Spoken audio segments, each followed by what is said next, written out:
In this problem, we're told to solve by using a matrix. All right.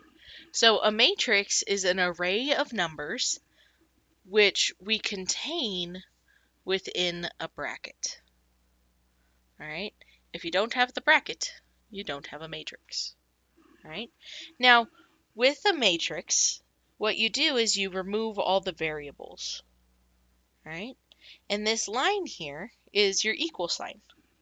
So I'm going to remove all the variables. I'm just going to use the coefficients and use this green line as an equal sign. Now it's really important that your matrix has all your x values here, all your y values here, all your z values here, and all of your constants here. So if you're missing something, you need to fill in a 0. If your equation's written out of order, you need to use inverse operations to move things around and rearrange it so that you have x, y, z, and then your constant. If your variables aren't x, y, and z, if they're a, b, and c, just put them in that alphabetical order. All right. So if I look at this first line, all right, I'm going to call that the yellow line, just to help us keep track. I have it in x, y, z equals 1. So this is already in order. So I could take the numbers 2, 3, -5, and 1 and put them right there in my matrix. Now, it is important to note here, the sign of the coefficient matters. So that -5 is a -5. It's not a positive.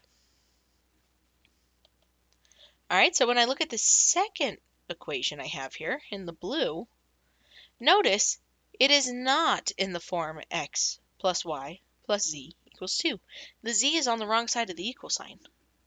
So I need to use my inverse operations to move that z over. So this z is a positive, which means it's adding.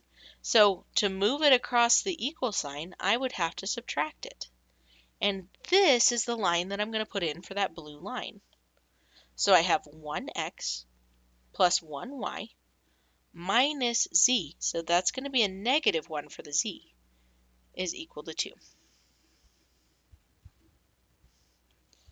All right, so in this third line, it's written in alphabetical order, and the constant is by itself on the right-hand side, but I'm missing my x.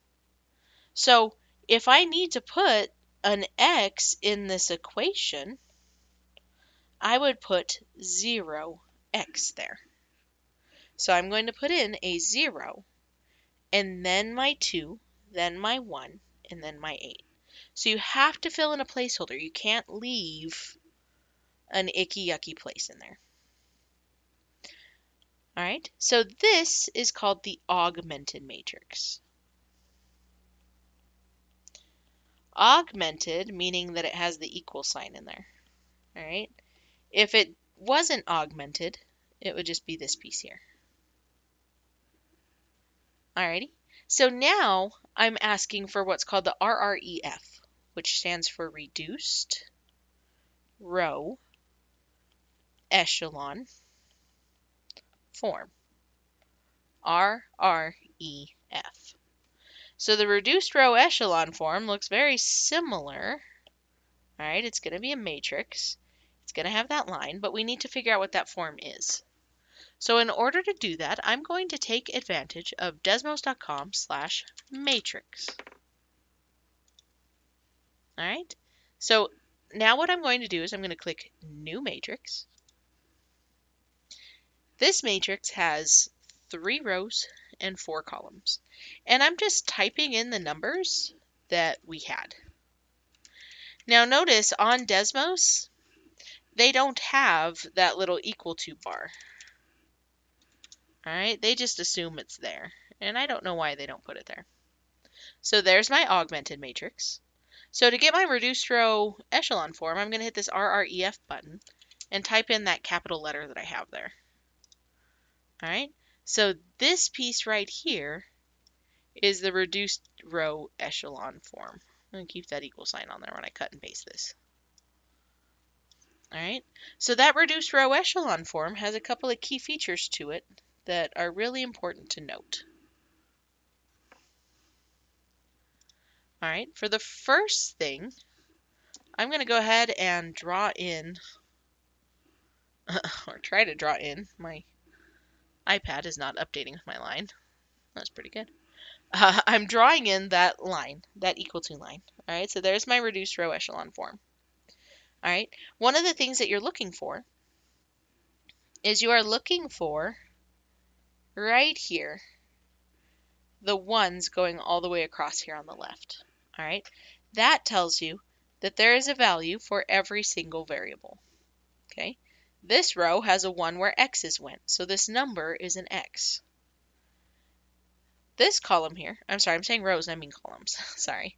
This column here has a 1 in the y, so that means this 3 aligns to y.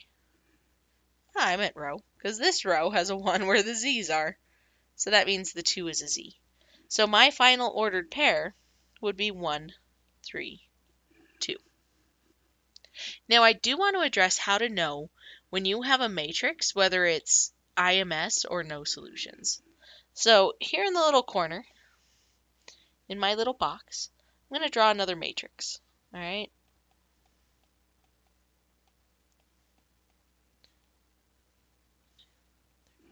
Alrighty, so I put in some numbers here.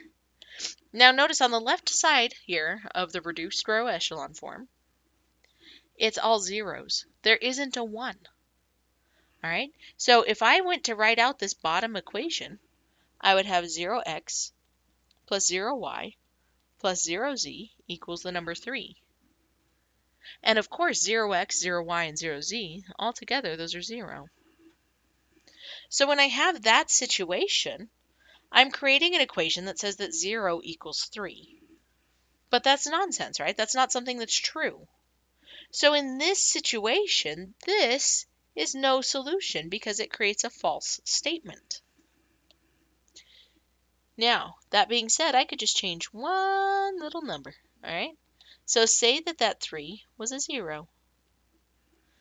Well, this bottom equation then would say 0x plus 0y plus 0z equals 0, and creates the mini equation that 0 equals 0.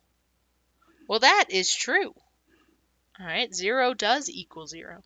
And because that's true, you would have an IMS, an infinitely many solutions. So you always need to check this bottom row and make sure that there's a 1 in it somewhere. All right, you need this reduced row echelon form, which has that nice diagonal of 1s. Otherwise, you're going to have either no solution or IMS, and you have to kind of puzzle it out a little bit.